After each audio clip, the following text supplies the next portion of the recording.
Yesterday I talked about closing the Earth's energy imbalance, which was really a conversation about measuring how much extra energy the Earth is getting as we change, as humans change the atmosphere through greenhouse gases, aerosols, and so forth.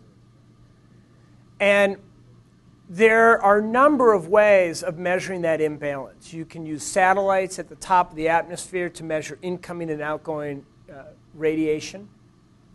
You can use climate models that are forced by, that are driven by forcings, what we call climate forcings, or you can measure the rate at which energy is being stored in the Earth. And that's what I'm going to talk about today. This is a tremendous problem. You know, if you think about it, how would you measure all the thermal energy of the Earth? I mean, that's a tremendous problem. The Earth is huge, oceans are deep, the atmosphere is tall, so I'm going to talk about that today. So as I said before, it's a difficult problem measuring the oceans. The oceans are huge. 70% of the surface of the Earth is covered by oceans. Oceans are really deep. Large parts of the oceans are about 5,000 meters deep. And yet, nevertheless, it's an important issue because 93% of our extra heat is going into the ocean. If we can't measure that, we don't know what our energy imbalance is. And if you look at an evolution over time, the amount of heat that enters the ocean, it dwarfs the combined contributions of land, atmosphere, and even heat that goes into melting ice. So this is the problem. And if you take a look at it over recent years, this is updated data from NOAA. This is ocean heat levels since 1960 down through the, well, in the top 2,000 meters of the ocean. So we see that there's this pretty dramatic rise. So how do we come up with these numbers? Well, let's take a walk through history. Temperature measurements by oceanographers began with buckets, canvas buckets, insulated buckets. The technology, you know, the ships would lower buckets over the side of the ship, grab water, stick a thermometer in it, make measurements. And of course, there's problems with that because, first of all, you don't have good coverage. Secondly, you don't go very deep. And then third, as you pull this water out, you have heat loss to the environment. So you've really got to make the measurements very quickly. Insulated buckets were developed, and they were used for a short time. But then we came up with Nansen bottles, which were these devices that could be lowered at very controlled depths in the ocean. You'd take a wire, like a very long, maybe 500-meter long wire, and you'd hook these Nansen bottles at prescribed depths, and then you would flip a switch, essentially, and they would capture the water at that depth. And then you'd pull them up, make measurements, get salinity measurements as well as temperature measurements.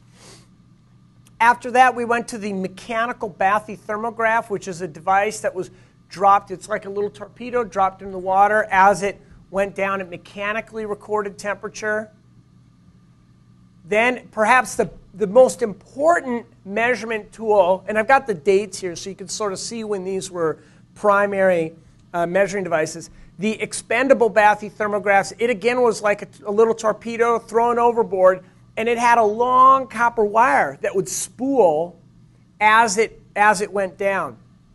And it would be recorded, record temperatures on a shipboard computer. These were originally invented to not measure oceanographic data. They were invented by navies to measure the depth of the thermocline. The ocean has this upper level, which is more or less uniform in temperature, and then quickly it turns to a colder temperature. That's the thermocline. And navies wanted to know where the thermocline was because that was important for keeping subs hidden. And then we went to the Argo float. Argos are these automated floats which we use today. There's about 3,000 of them around the ocean. They're spread out more or less uniformly. They go down 2,000 meters, come back up, and then they send their data to satellites. So we've progressively gotten better coverage and higher accuracy. But still, it's a difficult problem. And if you look at the coverage in the 1930s, measurements were made very sparsely along a few research pathways, but where shipping would go. And then throughout the years, we got more and more coverage until now. This green stuff is the Argo fleet. We're still not getting the ocean in the Arctic or very close to the Antarctic continent, but we're getting very good coverage. And we have pretty good coverage of shallow water measurements and then also deep water measurements. So we can separate the measurements by quality. So I want to look at XBTs, the Expendable Bathythermograph. Now, they were introduced in the 60s, and the first ones that were introduced were shallow water devices that would only go down a few hundred meters, and their populations rose quickly, and then they were used throughout about 1990. Over time, though, oceanographers realized we needed to measure deep ocean as well. So slowly over time, deep ocean devices were implemented. And then more recently, we've gone away from the expandable bathythermograph because we have these Argo floats. But in terms of climate change, we need to know not just what's happening this year, last year. We need to know what's been happening for decades. So getting data from these historical measurements is critical to understand how much heat the oceans have gained over the last 4 or 5 decades. So again, it was the expandable bathythermograph was designed for military purposes, as I've said. They've changed over the years. Now, this is critical because the quality of the devices have gotten better or worse depending on the manufacturing, depending on the weight of the device. Even things such as adding more wire so they can go deeper has changed the weight, so it changes the quality of measurements. Controlling the dimensions of the chassis. All of these things have changed over time. And if we don't know the impact of those changes on temperature, we cannot stitch together multiple records since the 60s. There are 2 categories of devices. There's the shallow water and then the deep water devices. I'm going to talk about those. Now, this is a critical thing about expandable bathythermographs. They're cheap and there are no pressure sensors. So you throw this device overboard and it falls and it doesn't measure depth because there's no pressure sensor. They actually have a correlated equation of depth versus time that they use to predict depth, but they don't know the depth exactly. So I'm going to talk about that equation because if you don't know the depth of your device exactly, then how do you know the ocean heat content? Because you have to make these layers of temperature. And if you're off by 10, 20 meters, that could have significant ramifications on closing the energy balance. The manufacturer gave these fall rate constants, A and B, and these are from experiments that they have. They were reported to be they were reported to have this accuracy, but in reality, the biases were quite larger. So where are the biases from? There's fall rate biases, temperature biases, and drop height biases. Impact. Fall rate is that equation isn't right. That equation, that depth equation, might tell you you're at 20 meters, but really you're at 16. So insofar as that equation isn't correct, you have a bias. Temperature biases is the temperature that you're measuring as you fall really the water temperature? Or is there some kind of lag or delay? And then drop height impacts. What happens if you drop the device from this high over the water? It'll fall at a certain rate. But what if you hire a commercial vessel, let's say a vessel bringing cars over from Europe to the United States, let's say. They're dropped from 30 meters. That's going to impact the rate at which this thing falls because it hits the water with a much higher velocity. So fall rate biases, I'm going to show you some graphics here. These are 2 experiments, and inside this cone is the acceptable accuracy. And here's a device that's falling outside the cone and it's too deep. And then here's a device that's falling outside the cone and it's too shallow. This is a T7 expandable bathythermograph made by Sipicon, and this is made by TSK, which is a Japanese company. So even the manufacturers who make these things that are supposedly the same give different errors with respect to their fall rate. So we need to close up that error. So we need new and improved fall rate equations. We want to add another term, a term C, that accounts for the temperature sensor. And we need to respect the fact that the fall rate may change over time as the manufacturers change and so forth, or as ship motion waves. Let's see if this is embedded. Okay, I'm going to load the movie so you can see what this looks like. This is, okay.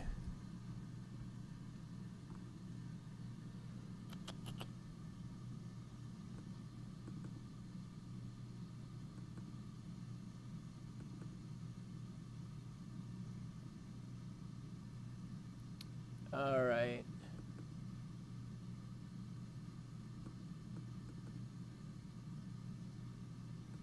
So here's an underwater movie. Of course, it's not going to play, right?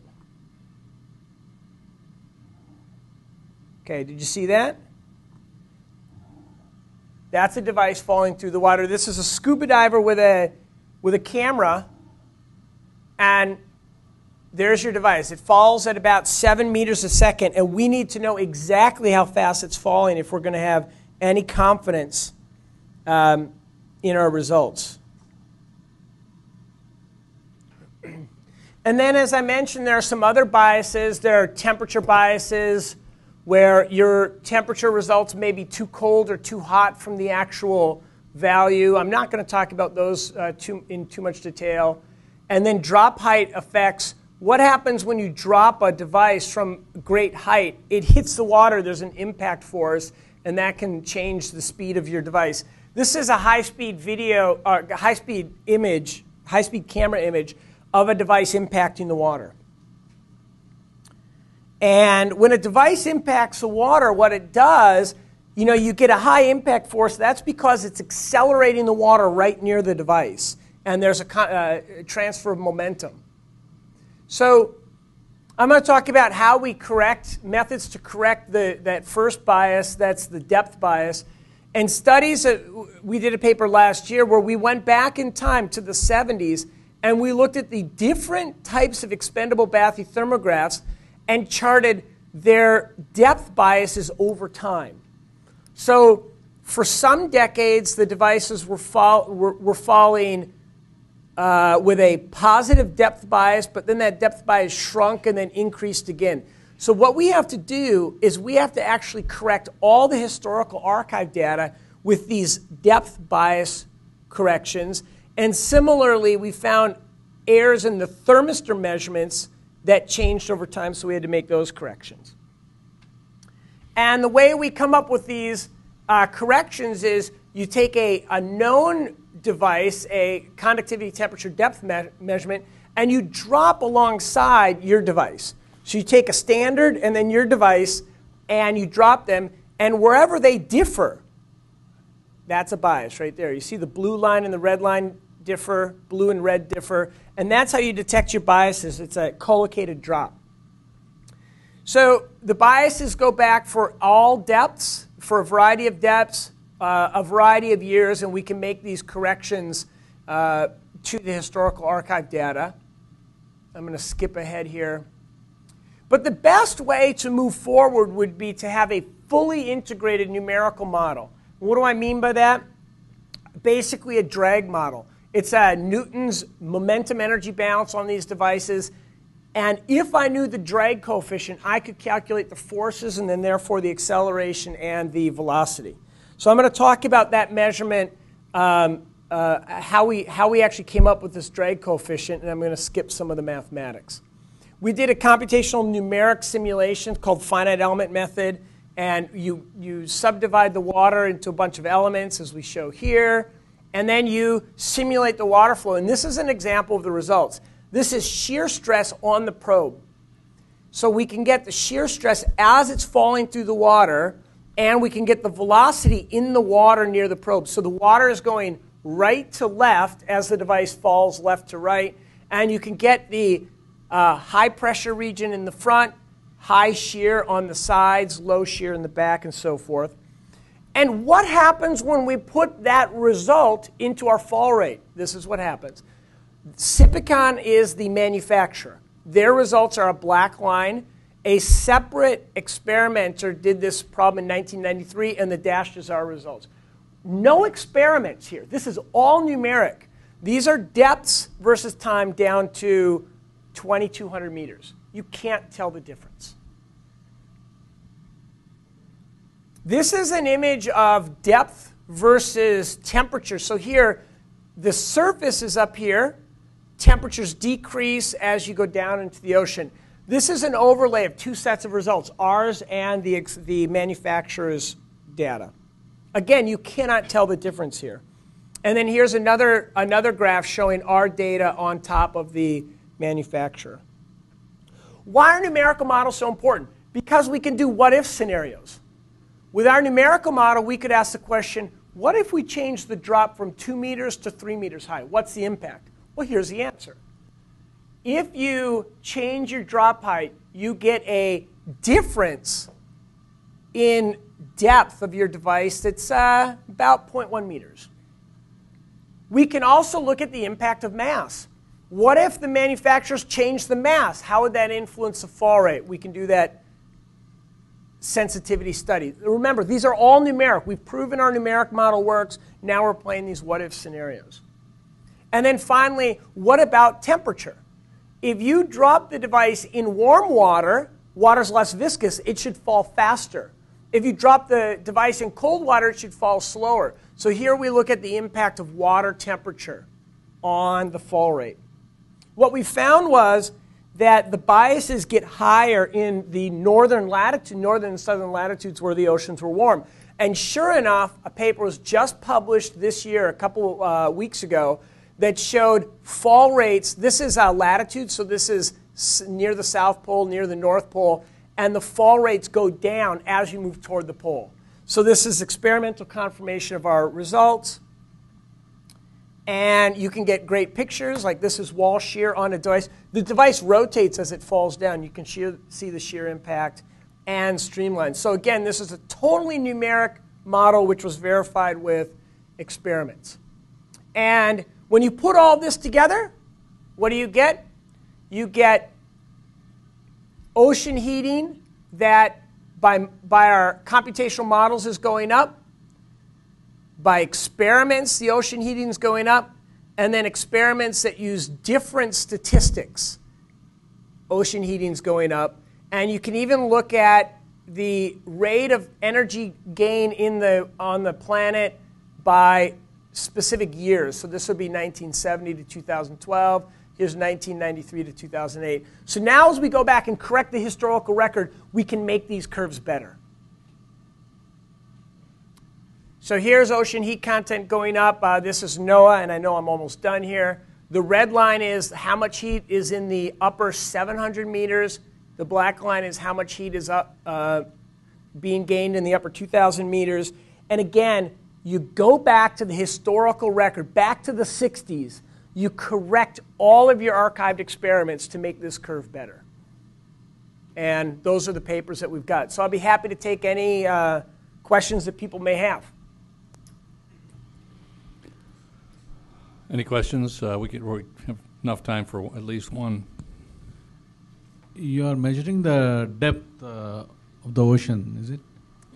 We're not measuring the depth. We have a device, we drop it, it's recording temperature as it falls, but we don't measure the depth. Okay.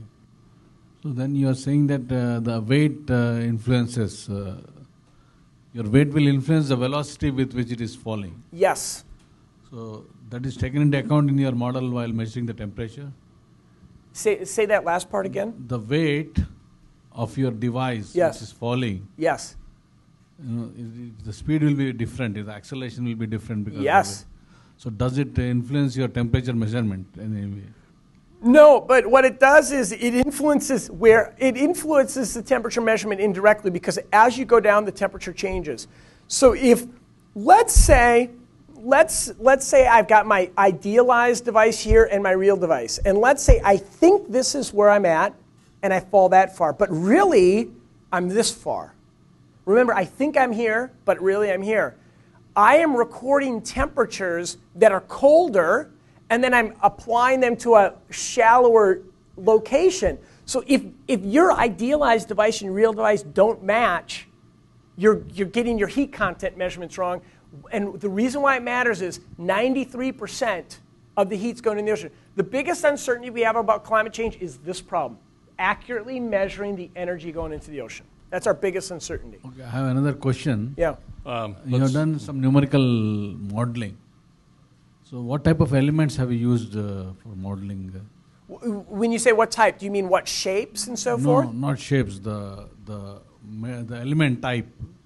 Is it a three-noded triangular element? No. We actually use, that's a good numerical question. I'll be happy to give you more information offline because this is really specific. But we use prismatic elements in the boundary layer because we have a turbulent boundary layer. And we use tetrahedral 6 or 9 or something.